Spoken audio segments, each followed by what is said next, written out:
নমস্কার, কেমন আছেন সবাই? পরমার নতুন একটি ব্লগে আপনাদের স্বাগত জানাই। আজ সকাল থেকে ঘুম থেকে ওঠার পরে দেখতেছি বৃষ্টি হচ্ছে। মানে যতক্ষণ রান্না করতে না গেছি ততক্ষণ পর্যন্ত দেখি বৃষ্টিই হচ্ছে। তো ভাবলাম আজকে খিচুড়ি খাওয়া যাক, কারণ বৃষ্টি হলে আমার আবার 3 বেলা খিচুড়ি হলেও সমস্যা হয় না। তো চলেন খিচুড়িটা বানিয়ে ফেলা যাক। প্রথমেই একটা কড়াই নিয়ে নিয়েছি, এর মধ্যে কিছু তেল দিয়ে দিব। তেল দেওয়ার পর দারচিনি, এলাচ, শুকনো লঙ্কা, পাঁচফোড়ন এগুলো দিয়ে দিব। দিয়ে একটু ভাজা ভাজা করার পরে এরপরে এখন আমরা মুগের ডাল দিয়ে দিব। ডালটা একটু ভাজা ভাজা করে নিব, কারণ ডাল ভেজে নিলে অনেকটা ভালো ফ্লেভার আসে। তারপর এরপরে আমরা এখন চিনি আতপ চাল দিয়ে দিচ্ছি। চালটা দেওয়ার পর ডাল আর চাল ভালোভাবে মিশিয়ে নেব, মানে কিছুক্ষণ ভেজে নেব।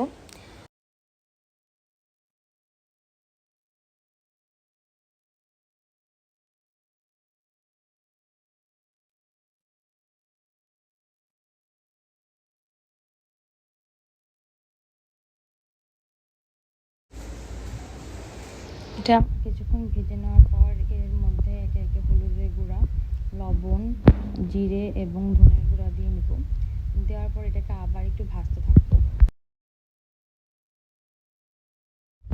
এটা একটু সময় নিয়ে ভেজে নেবেন, কারণ না হলে এটা আস্তে হিটে ভাজবেন, না হলে নিচে লেগে যেতে পারে। তো সাবধানে ভাজবেন চাল ডাল একসাথে।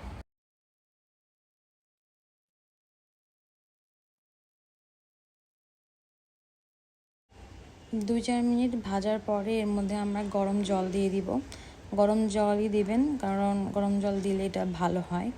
ঠান্ডা জল দেওয়াটা অ্যাভয়েড করবেন। তারপরে কয়েকটা কাঁচামরিচ দিয়ে দিব, তারপরে একটু ঢাকনা দিয়ে রেখে দেব।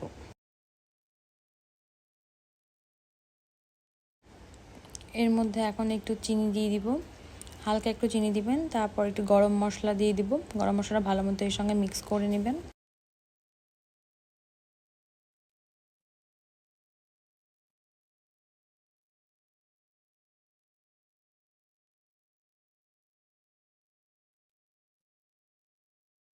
এগুলোকে একটু আস্তে আস্তে মানে হালকাভাবে মিক্স করবেন, নাহলে চালটা ভেঙে যেতে পারে।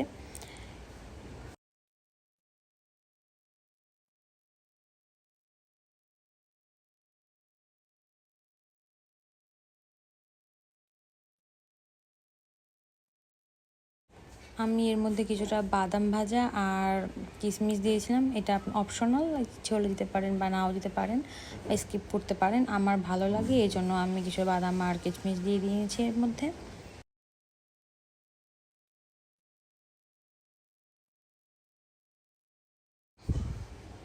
এবার এর মধ্যে কিছুটা ঘি অ্যাড করে দিয়েছি। এটা আপনাদের পছন্দ মতো বা প্রয়োজন মতো দিবেন।